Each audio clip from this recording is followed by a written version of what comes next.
This is the Boss Up. This is basically just the bigger version of the S-Boss. It's a mid-length. It's one of those boards that I like to take out when it's small and kind of gutless, and just if you want to catch waves, this is the go-to. So I've had a few mid-lengths in the past, and they've been high pro mid-lengths. The grown-up brother of the S-Boss is really my favorite because it has all the same features and characteristics of the S-Boss. The difference being the mid-length factor. You still have your super straight rail line from just above the fins to about 12 inches below the nose. That big spiral V concave all the way through the bottom of the deck. This morning, I'm sure you guys are maybe seeing some of the clips running through right now. I rode it as a quad and then I put the thruster in it. The quad to me had a ton of drive and would carry really nicely through sections. And then when I put the thruster in, it had a lot more pivot. I was able to kind of step back over that back fin back here and pivot off, and it would get me up into the lip really quick. The beauty of it is it does have the 5-fin setup, and you can run kind of whatever setup you want in it. I would even recommend putting a twin fin and then a +1 system in that, and that would really loosen up the back of the board.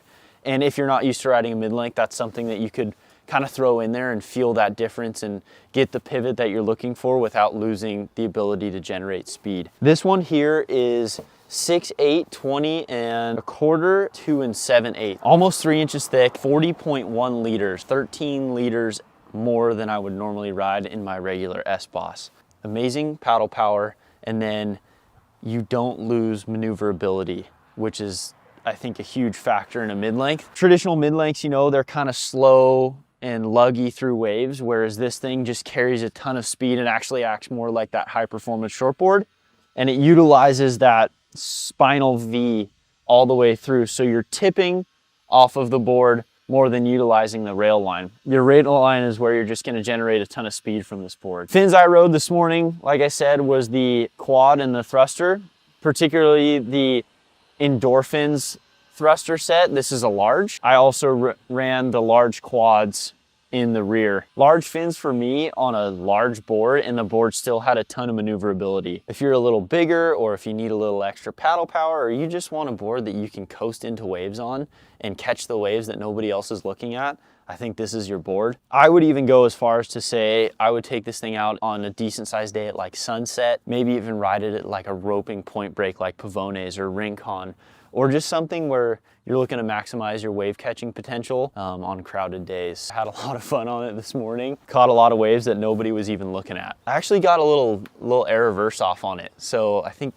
that was kind of my favorite wave because I went out and I didn't really have any expectations to do any airs on this board. And yeah, it was a small air, but the fact that I could get a 6'8" around was pretty unique feeling.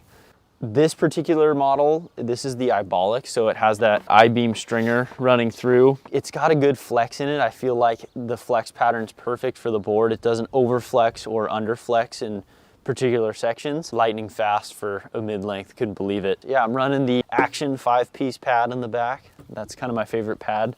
It's got dog hair on it right now because I have 2 Huskies. Backhand, it was really nice that I was able to kind of draw out lines on it. I feel like I don't actually go right all that often, just being a goofy footer. I felt like I was able to go really far out on the face and then rebound into the whitewash. Just with all this foam, it carries the speed out into the flat part of the wave. Has the maneuverability to kind of come back. Backhand, it felt really good. Forehand, for long of a board it actually fits really well into the pocket of the wave. And when I was surfing this morning with Jason, it was pretty small for lower standards. Felt like it was loose, lively, and everything that you're looking for out of a shortboard, but it's a mid-length, and you kind of get that extra paddle power and foam. Backhand, forehand, it was working. It's gonna be one of those boards that stays in my quiver for a very long time because I know I can go out and have a lot of fun on it. I feel like riding a mid-length changes your perspective on your expectations for the surf, and by like lowering it, it makes everything so much more enjoyable. There's kind of removes all that additional pressure of performing, and instead it becomes more of just a process of enjoying. I've actually really enjoyed riding the longer boards the last few months here, especially down at Trestles and all like the average days, and it just makes you such a happier person instead of applying any extra pressure to surf well. Instead, just enjoy the experience.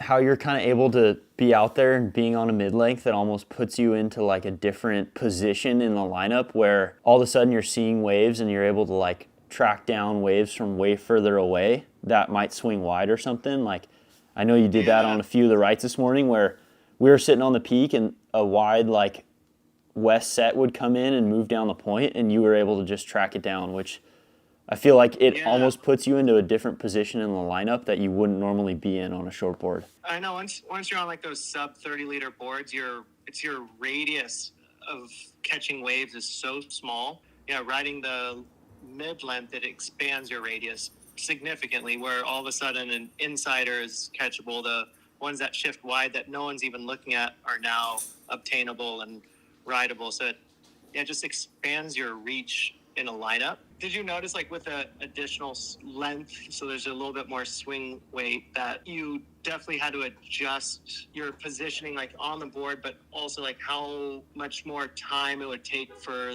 the nose to come off the top? So you had to like slow down your movements and become more aware of how you're looking at sections too. Everything slows down a little bit, which is not a bad thing. I mean, people probably think slowing down is a bad thing in surfing, but when it comes to technique and it kind of makes you analyze the wave a little differently, just read sections differently because you know you have more board under you, so it's not as responsive as like your high performance short board. You rely on the extra foam to kind of carry you through sections and get you back to the point that you want to be. Every variable is an option on that board for sure. All right, Jason, I'll hit you later. We'll send you this clip once it's ready to go. Just seeing this board evolve from being like a high performance short board into being a mid-length is pretty amazing. It can be a mid-length, it can be a short board, you name it, it's all doable. Go get your hands on one, try it. Wouldn't doubt that you love it.